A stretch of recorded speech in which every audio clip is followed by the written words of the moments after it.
Welcome to Courcheval in the Trois Valley.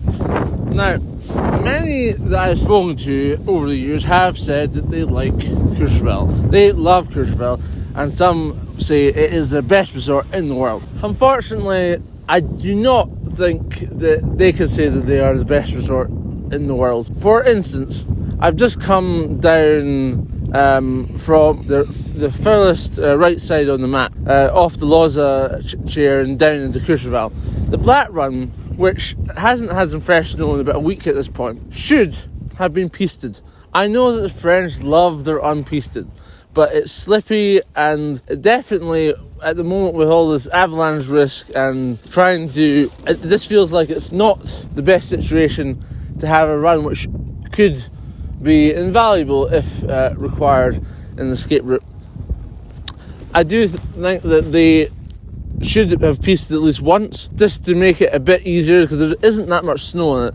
So by pisting it, they would make it easier to descend and reduce the chance of accidents, which at the moment it melts and freezes again. It's going to be a lethal run rather than being a really good, well-rounded piste. What I've noticed so far is that the runs here are not the longest. In the whole of the three valleys, you've really got to do 2 or 3 runs to make a run very long. I think that's one, probably trying to give more distribution and different paths down. But it's interesting that when they've got wink wink longest runs in the world or written on their website, that's laughable, because none of the runs that on their list are anywhere near as long as Jackson Hole, Revelstoke, obviously La Vallée Blanche, and the Jeffrey at Bardnecchia. So I don't know what they're getting on about that. I think that's just a marketing ploy rather than being truth.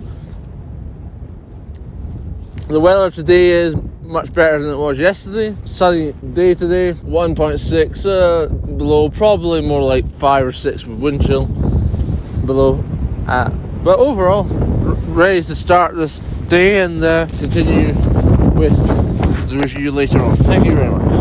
Carrying on, I would say that unfortunately there has now been a double point reduction, 2 points reduction from 9 to 8.8 due to the piste, and another 2 point reduction to 8.6 due to the fact that they don't seem to have heard about snowmaking. I know that there's a lot of issues with snowmaking. People don't like snowmaking, but at this time of year, when you've just had good snow, and then if you had a little bit more, I'm not even asking for that much, I'm just saying a couple of centimetres or some fresh snow on the piste would make some of these resorts, which are starting to get very passable, to runs that were excellent. If this was like the Jungfrau, or if Kitzbühel, or even some of the American resorts like Sun Valley, or some of the Italian resorts which have less snow than this, would be in better condition. So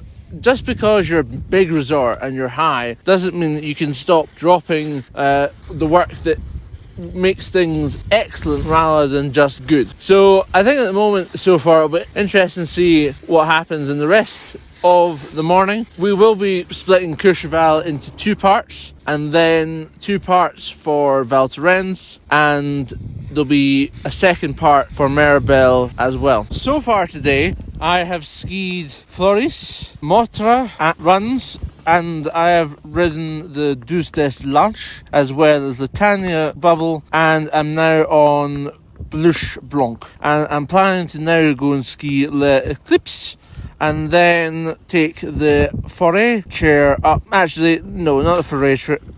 I'm going to take the Praz bubble up, and then the Chenus bubble, and ski Lanches, no, not Lanches, Jaune Blanc, which is a black, and then back up to do Douce du Midi run, which is a red, back up again to do Petit d'Eau, and then on to the Lose lift on this side at Courcheval, before starting again to work my way to the mid part of the map, and the main sort of Courcheval area, taking the Verdon's lift up after 12 o'clock. Well, unfortunately, Eclipse was closed.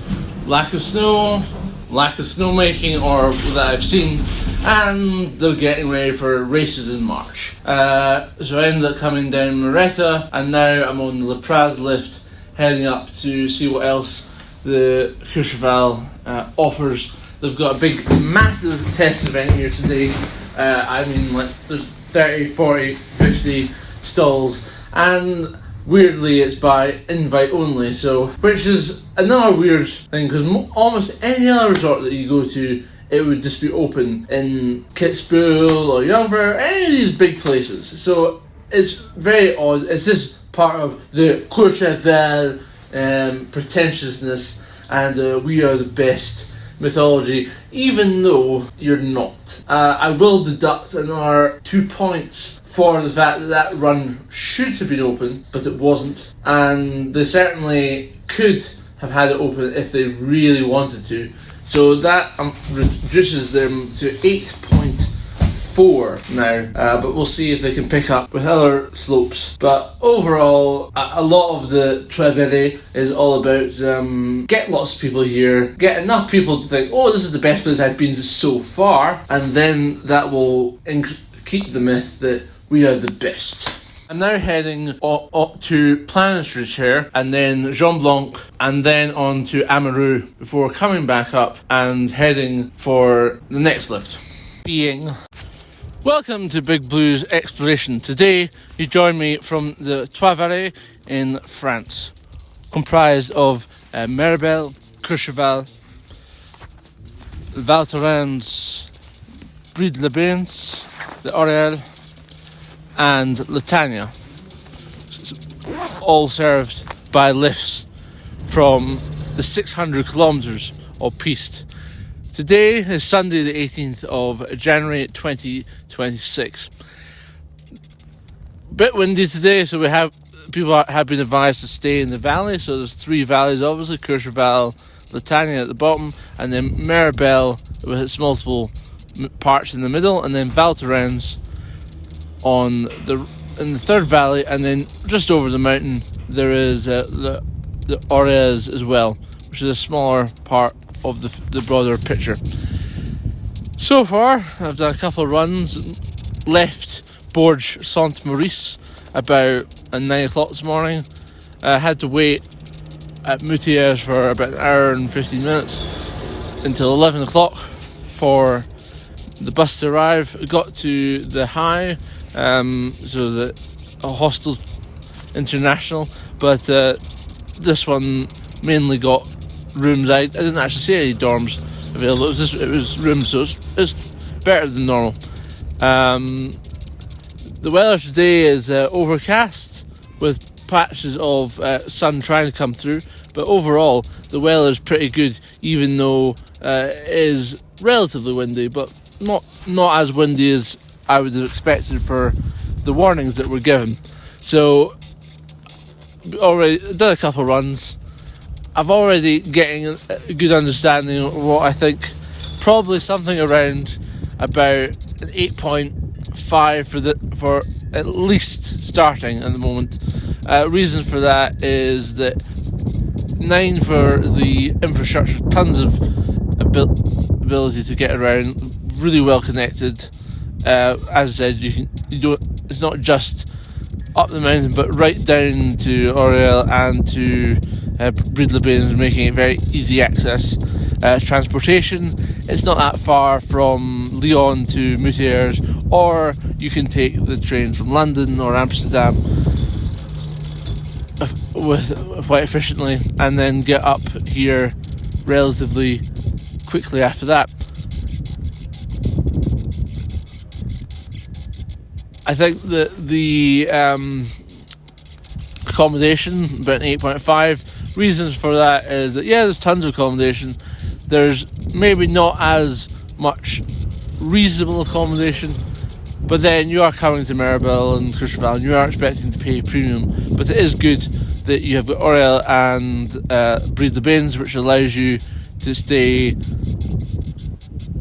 somewhere that's connected but much cheaper than the rest of the main parts of the Trois Vallées. Overall, it seems like it's going to be an excellent week. Only issues today is it's a Sunday, that we have snowboarders, lots of them. I hope that doesn't continue, because I know that everyone's going to say, oh, snowboarders, oh, they're fine. Snowboarders think the same about skiers. But I think that there seems to be quite a lot of beginner snowboarders here, because obviously it's well recognised with the name, and because the slopes aren't necessarily the widest in all sections, then you've got a lot of narrow bits. Again, it's been a weekend, so it'll be interesting to see how it looks going into the Monday through Friday, when you would expect it to be a bit quieter, and therefore the sort of normal part of the skiing. So it'll be interesting to see what happens with that. But thank you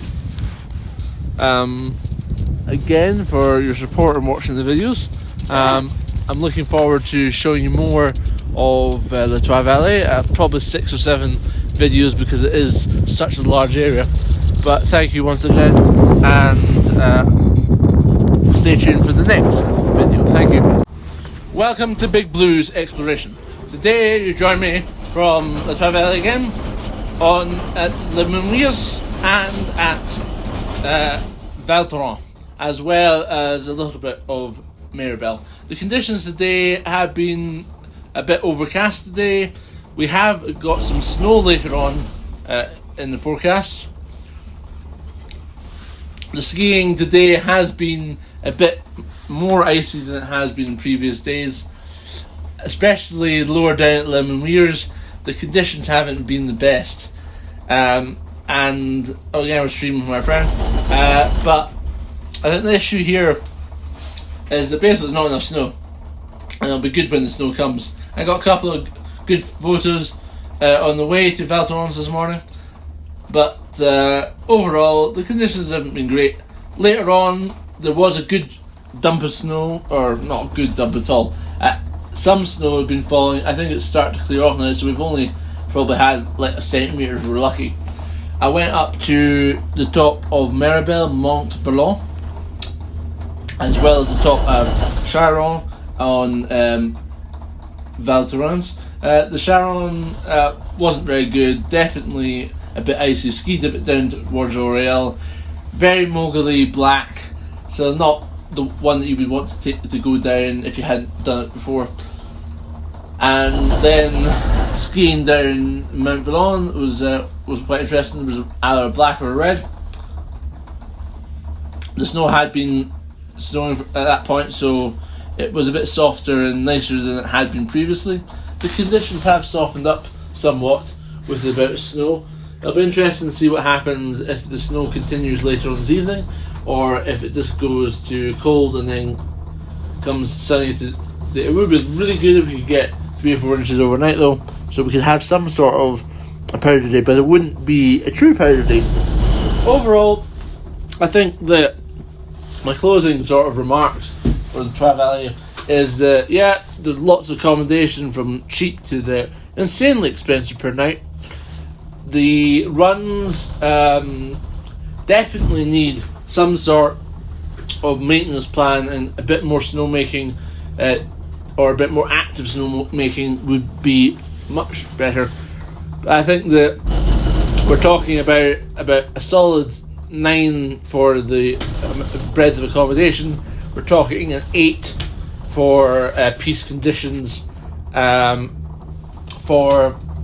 infrastructure, we're talking about 8.5. The food the food is going to get, really, because it's very hard to get somewhere that's actually reasonable for what you get, then it's going to be a 7.